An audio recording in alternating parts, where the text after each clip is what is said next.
Paz do Senhor, meu irmão. Na continuação, nós iniciamos agora o nosso segundo tópico. Esse segundo tópico fala sobre o propósito da disciplina. Nós vimos aqui qual é o propósito: é manter a honra de Cristo, tá? No primeiro subitem do segundo tópico. No segundo subitem do segundo tópico fala sobre o propósito da disciplina na igreja: frear o comportamento pecaminoso. Este é o segundo propósito, porque precisa passar pelo processo da disciplina. Porque fazer frear o comportamento pecaminoso. Outro propósito da disciplina cristã está no fato de que ela põe em freio o comportamento pecaminoso. Por isso, o pecado é algo extraordinariamente contagioso e tem poder de se alastrar com grande facilidade.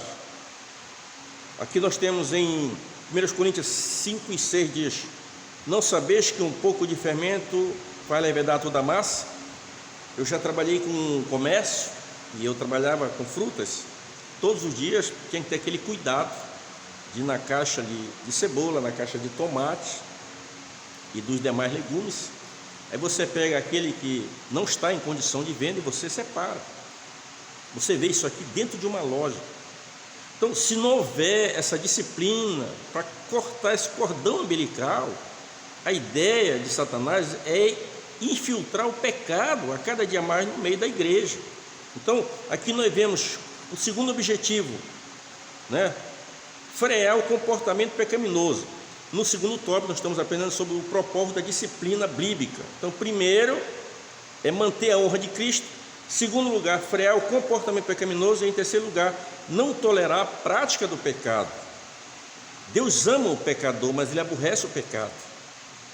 Isaías diz: porque a mão do Senhor não está encolhida para que não possa salvar, e nem os seus ouvidos agravados para não poder ouvir, mas os vossos pecados causam divisões entre vós e o vosso Deus. Não tem como o pecado conviver com Deus, não existe, nunca existiu e nunca haverá essa possibilidade. Então aqui nós vamos ver no terceiro subitem do segundo tópico: não tolera a prática do pecado, que nós estamos vendo aqui em 1 Coríntios. O apóstolo Paulo censura em Coríntios porque não estavam adotando a medida alguma contra a prática do pecado por parte de um dos seus membros. O que aconteceu ali? Ali estava havendo um pecado muito grave, e você me pergunta: poxa, mas na igreja acontece isso? A igreja é feita por pessoas humanas, por pecadores, e se eu não vigiar, se você não vigiar, o diabo vai infiltrar o pecado na nossa vida.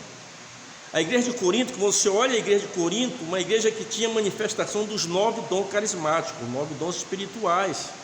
Essa igreja é perfeita, porém composta de pessoas imperfeitas. Neste texto aqui, se você ler, a primeira vez que eu me deparei com este texto, eu me apavorei, quando ainda na adolescência.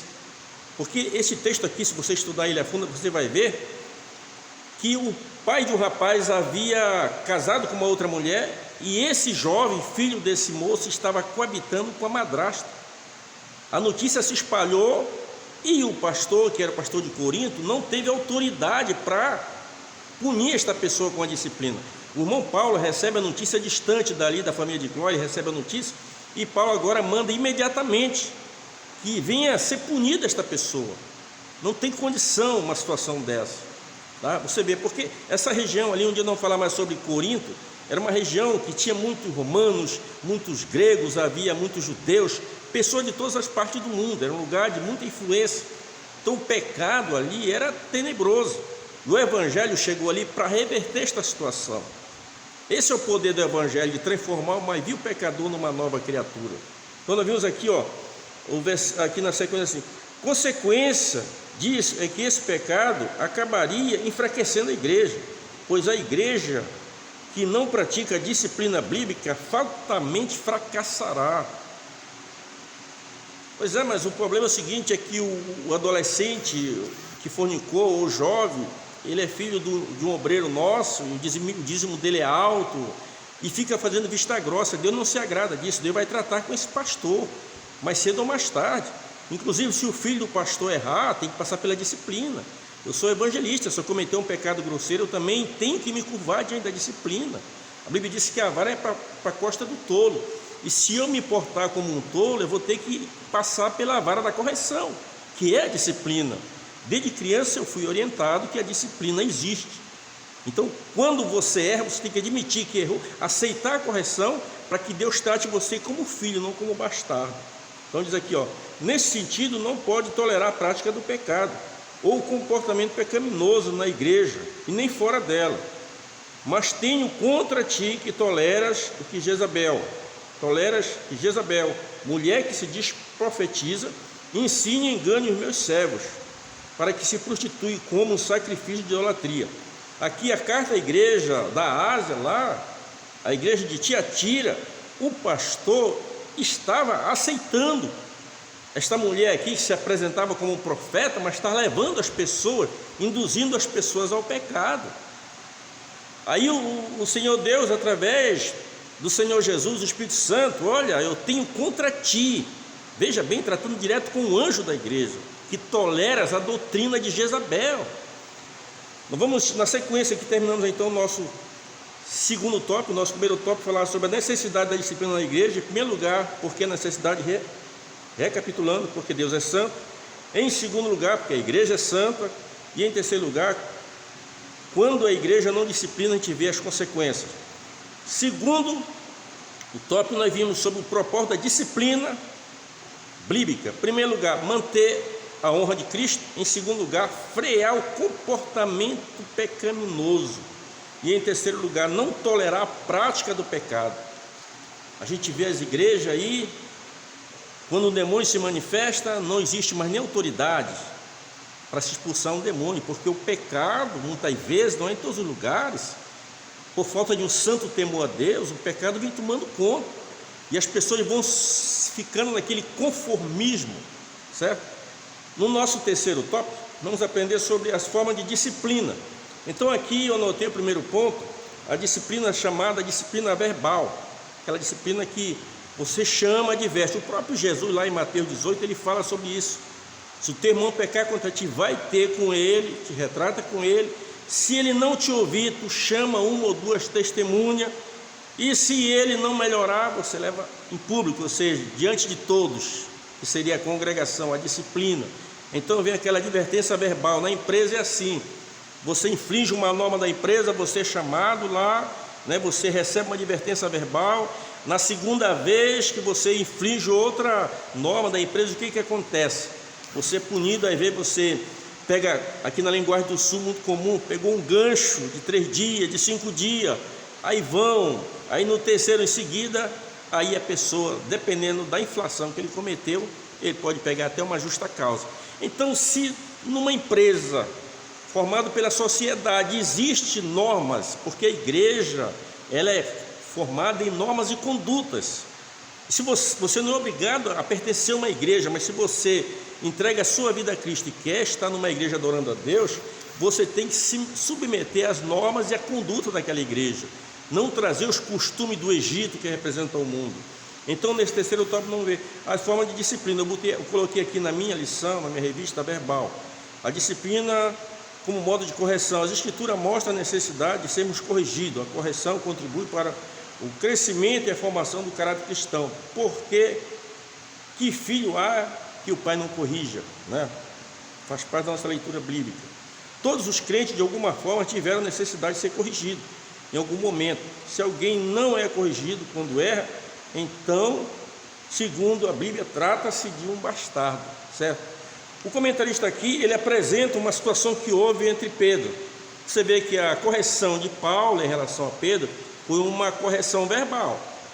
É muito importante isso, não é uma disciplina, uma exclusão, nada a ver, uma correção verbal da parte do nosso irmão Paulo com a pessoa de Pedro, tá? Segundo ponto, fala sobre a disciplina como forma de restauração.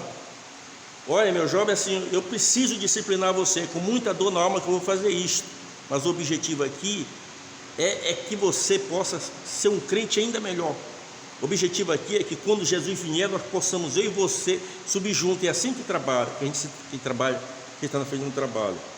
Então aqui na sequência assim, o comentarista aqui, ele aborda um exemplo, por exemplo, da linha de pesca. Pessoas que saem para pescar e vai aumentando aqueles buracos na rede, então ele encosta ela ali e vai consertar aquilo ali.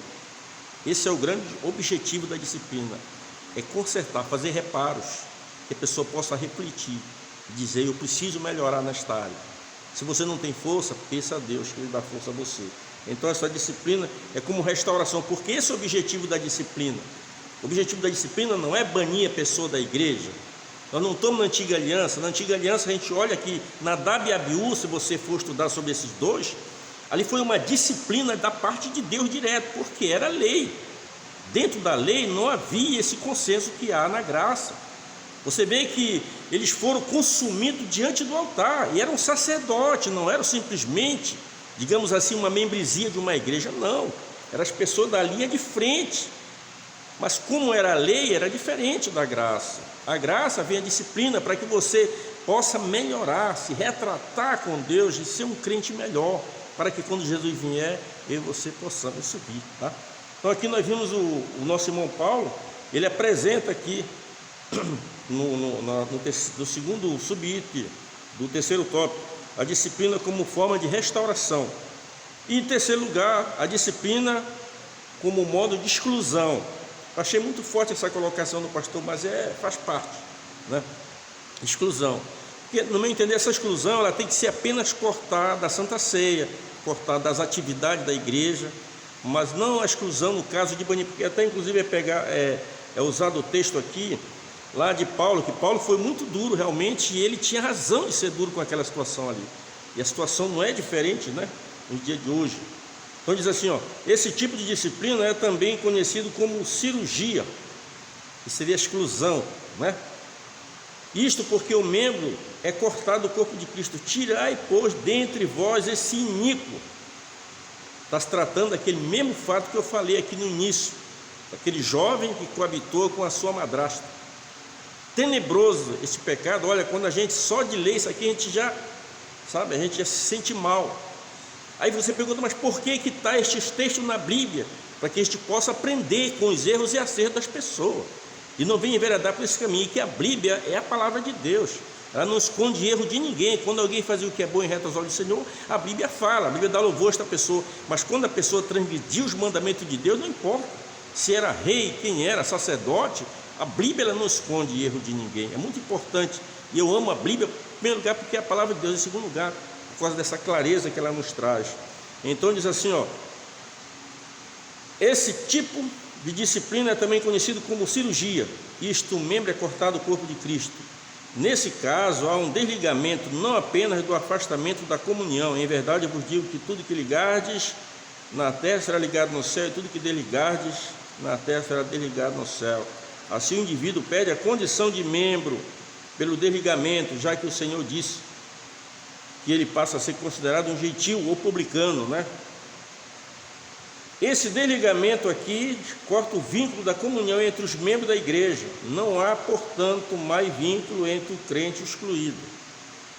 Olha, essa revista aqui, meu Deus do céu, que Deus nos guarde, né, irmão, de enveredar por esses caminhos. E eu fico feliz com a vida desse comentarista aqui. E eu gostaria, inclusive, eu tenho observado, a maioria das igrejas que a gente anda por aí, os pastores hoje não estão indo mais na escola bíblica dominical, em muitos lugares. Seria bom que fosse, para aprender sobre essas lições, ensinos tremendo de Deus. Nós precisamos passar isso aqui para a igreja sobre a disciplina. A conclusão diz assim: nesta lição vimos o valor da disciplina cristã, sobre a diferença e aspecto. A disciplina mostra a necessidade de sabermos que Deus é santo e exige que o seu povo seja santo. Por outro lado, a disciplina também cumpre o propósito de Deus, quando ela conduz o cristão e se conforma com o caráter de Cristo. Uma igreja indisciplinada, portanto, perdeu o bom cheiro de Cristo. Essa igreja que você faz parte, ainda há disciplina aí? Ainda existe alguém que zela pelos princípios bíblicos? Existe na tua igreja pessoas que pregam a sã doutrina? Existe pessoa na tua igreja que vive a sã doutrina? Talvez até eu pregar a sã doutrina seja uma coisa, mas será que eu vivo a sã doutrina? Que Deus e Cristo nos abençoe, e até o próximo vídeo. Eu espero que em breve possamos comentar sobre mais lições. E eu quero em seguida também, que algum dia, acho que esta semana eu vou estar gravando uma lição dessa revista, né? Aqui nós vamos ter aqui 26 lições, e dessas 26 eu vou escolher uma para gravar. Amém? Que Deus nos abençoe.